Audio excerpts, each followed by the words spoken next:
क्या आपने कभी सोचा है कि सच्ची सफलता किसे कहते हैं? क्या सफलता केवल धन, सोना और खजाने से मिलती है या फिर उसके पीछे कुछ और भी छिपा होता है?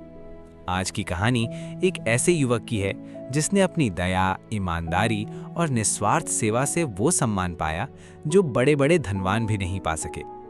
उत्तरी भारत के सुंदर गांव सोनगढ़ में दो भाई रहते थे, आरव और भोलाराम। दोनों एक ही घर में पले बड़े थे, लेकिन उनके स्वभाव बिल्कुल अलग थे। आरव मेहनती, ईमानदार और दूसरों की मदद करने वाला युवक था। वहीं भोलाराम आलसी था। वो दिन भर बड़े बड़े सपने देखता और बिना मेहनत किए अमीर बनने के तरीके सोचता रहता था। एक सुबह आरव ने अपनी माँ से कहा, माँ, मैं नगर जाकर काम करना चाहता हूँ। शायद वहाँ मुझे कोई अच्छा अवसर मिल जाए और मैं हमारे घर की हालत सुधार सकूँ। माँ ने उसके सिर पर हाथ रखा और कहा, जाओ बेटा, मेरी शुभकामनाएं तुम्हारे साथ हैं। उधर भोलाराम अपने बिस्तर पर लेटा सोने और खजाने के सपने देख रहा था। तभी उसकी माँ ने उस पर पानी डालकर उसे जगा दिया। भोलाराम नाराज होकर बोला, माँ, आपने मेरा करोड़पति बनने वाला सपना तोड़ दिया। उसी समय उसकी नजर गांव की सुंदर लड़की गौरी पर पड़ी, जो मंदिर जा रही थी।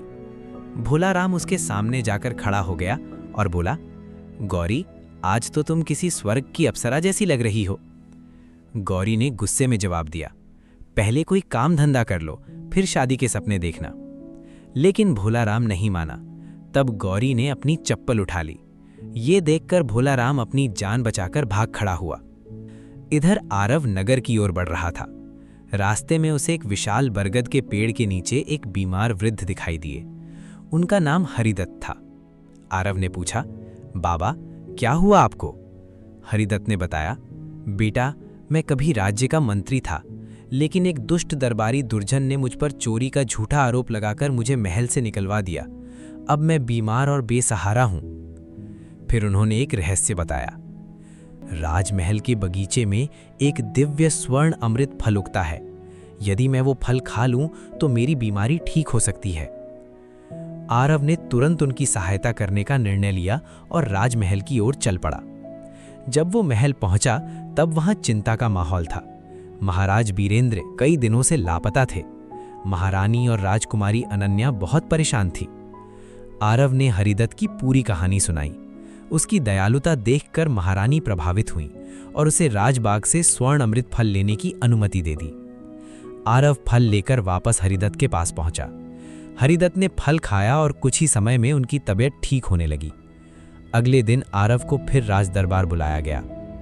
वहां एक महान ऋषि ने बताया कि महाराज वीरेंद्र एक रहस्यमयी वन की सत्य परीक्षा गुफा में फंस गए हैं।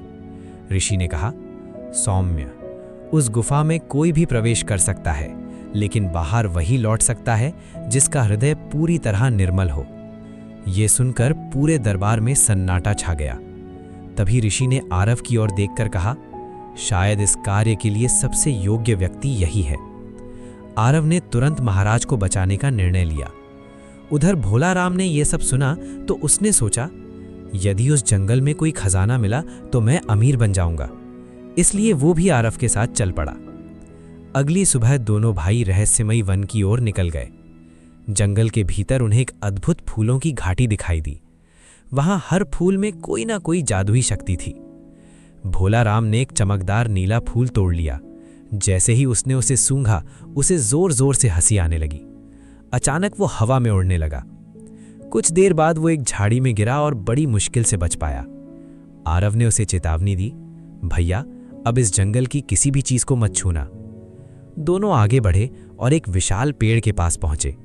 उस पर रत्नों जैसे चमकते फल लगे हुए थे। भोलाराम उन्हें तोड़ना चाहता था, लेकिन इस बार आरव ने उसे रोक लिया। कुछ देर बाद वे एक विशाल पत्थर के द्वार तक पहुंचे। द्वार के ऊपर लिखा था, सत्य परीक्षा गुफा। अचानक वहां एक दिव्य सत्य रक्षक देव प्रकट हुए। उन्होंने कहा, अंदर जाना आसान है, बाहर लौटना कठिन। केवल वही लौट सकता है जिसका हृदय पूरी तरह निर्मल हो। ये सुनकर भोलाराम डर गया और बाहर रुकने का फैसला किया।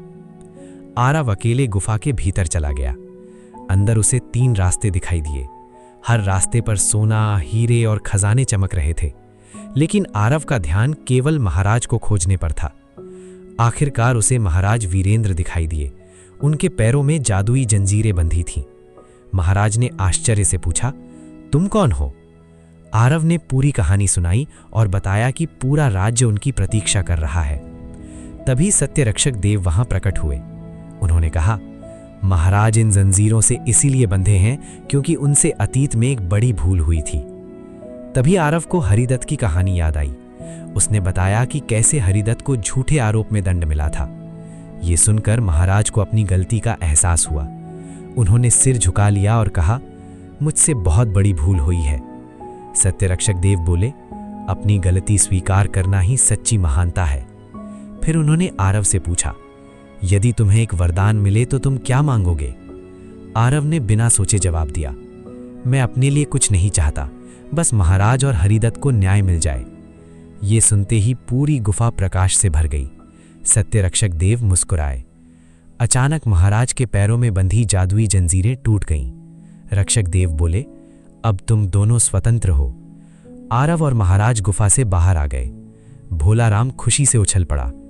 महल लौटने पर महाराज ने पूरे दरबार के सामने दुर्जन की सच्चाई उजागर कर दी। दुर्जन को दंड दिया गया और हरिदत्त को सम्मान के साथ फिर से मंत्री बना दिया गया। पूरा राज्य खुशी से झूम उठा। आरव को सम्मानित किया गया और सभी ने उसकी प्रशंसा की। उधर भोला राम बड़े गर्व से अपने रत्न फल दिखाने लगा, जिन्हें उसने चुपके से रास्ते में तोड़ लिया था। लेकिन जैसे ही उसने थैली खोली, उसमें से 2 बड़े केकड़े निकल आए और उसके हाथों से चिपक गए। भोला राम चीखने लगा और पूरा दरबार हंस पड़ा। उस दिन भोला राम ने भी एक बड़ी सीख ली, लालच हमेशा मुसीबत लाता है। और आरव ने समझ लिया कि सच्ची सफलता धन, सोना और खजानों में नहीं, बल्कि दया, ईमानदारी, करुणा और निस्वार्थ सेवा में छिपी होती है। सीख: जो व्यक्ति दूसरों की मदद करता है, सत्य का साथ देता है और बिना स्वार्थ के अच्छे कर्म करता है, उसके जीवन में सम्मान, सुख और सफलता स्वयं चलकर आती है।